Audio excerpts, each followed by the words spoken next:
పొత్తు పెట్టుకోవడం ద్వారానే అధికారంలోకి వచ్చి యూపీఏలో భాగస్వామ్యం కావాలని కోరి కామన్ మినిమం ప్రోగ్రాంలో పెట్టించి ఇస్తున్న రోజే ఇవ్వకుండా తెలంగాణ ప్రజల మద్దతుతోని టీఆర్ఎస్ పార్టీ మద్దతుతోని కేంద్రంలోకి వచ్చి అధికారంలోకి వచ్చి 5 ఏళ్ళు సజావుగా పరిపాలన నుండి మోసం చేసి మళ్ళీ వందలాది మంది తెలంగాణ బిడ్డల చావుకు కారణమైంది కూడా కాంగ్రెస్. అదే విషయాన్ని చెప్పింది కేసీఆర్. తెలంగాణ పాలిట విలన్ కాంగ్రెసే, ఇప్పుడు కాంగ్రెసే అనే మాట. ఈ గొట్టగాళ్ళు ఎవడు లేడాయాల ఇవాళ ఇంత ఎగురు దొరుకుతున్నాడు ఎవడు కూడా కాంగ్రెస్లో లేడు. ఇంకా అంతకుమించిన ద్రోహులు సమైక్యాంధ్రుల చేతుల్లో ఉన్నారు వీళ్ళు కొంతమంది. ఇవాళ ఎగిరెగిరి పడుతున్న వాళ్ళు ఈ బుడతలంతా.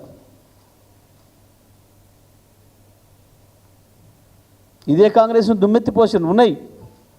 మీరు మాట్లాడిన మాటలు ఉన్నాయి, రాతలు ఉన్నాయి, ఎక్కడికి పోలే. అబద్ధాలు ఆడడానికి మీకు సిగ్గు లేకపోవచ్చు, కానీ వాస్తవాలు ప్రజల కళ్ళ ముందే ఉన్నాయి. ప్రజల జ్ఞాపకం అంత తొందరగా జరిగిపోదు, తరతరాలుగా వస్తుంది.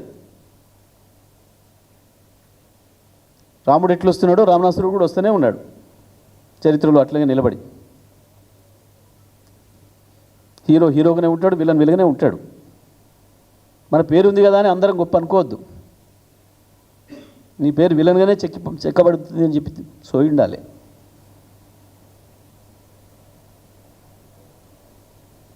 ఏం చేసిండ్రు?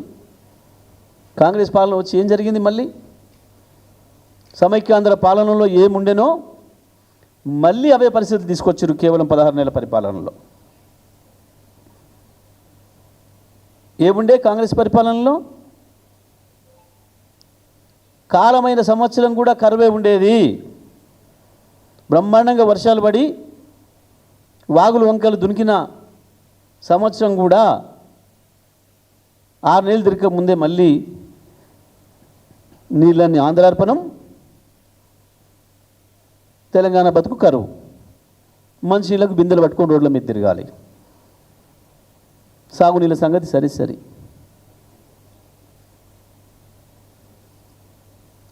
ఇవాళ మళ్ళీ అదే పరిస్థితి. 2014 ముందు ఏముండేనో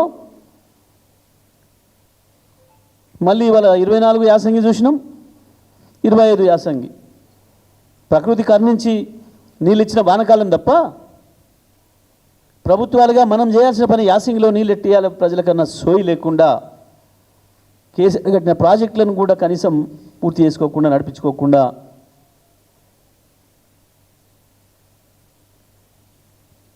పాలన పైన సోయి లేక సంపాదన కమిషన్ల మీద సోయి తప్ప కరెంట్ ఇట్లా ఇవ్వాలి నీళ్ళు ఇట్లా ఇవ్వాలనే సోయి లేక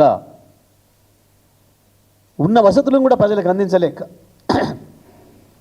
కేసీఆర్ ఇచ్చిన వాటిని కూడా అందించలేక లేదా ఆడ ఖర్చు పెడితే కమిషన్ రాదు కాబట్టి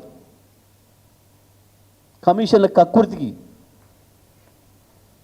ఉన్న డబ్బంతా తీసుకుపోయి ప్రజలకు ఇవ్వాల్సిన పథకాలు ఇవ్వకుండా నాశనం చేస్తూ ఉన్నారు. కరెంటు పాతకతే, సాగునీళ్ళు పాతకతే, మంచినీళ్ళు పాతకతే. ప్రభుత్వ ఆసుపత్రులు ఇంకా అధ్వానమైనాయి అప్పటికంటే. ప్రభుత్వ ఆసుపత్రులు కార్పొరేట్ స్థాయి హాస్పిటల్ని దాటి అద్భుతంగా మెయింటైన్ చేసినాం. ఇది అదని కాదు, అది సిద్దిపేట హాస్పిటల్, అది సూర్యాపేట హాస్పిటల్, అది ఖమ్మమ, అది మహబూబ్ నగర్, అది ఆదిలాబాద్, అది ఇంకో చోటన. ఇక్కడికి పోయినా అద్భుతంగా ఉండే ప్రభుత్వ ఆసుపత్రుల నిర్వహణ.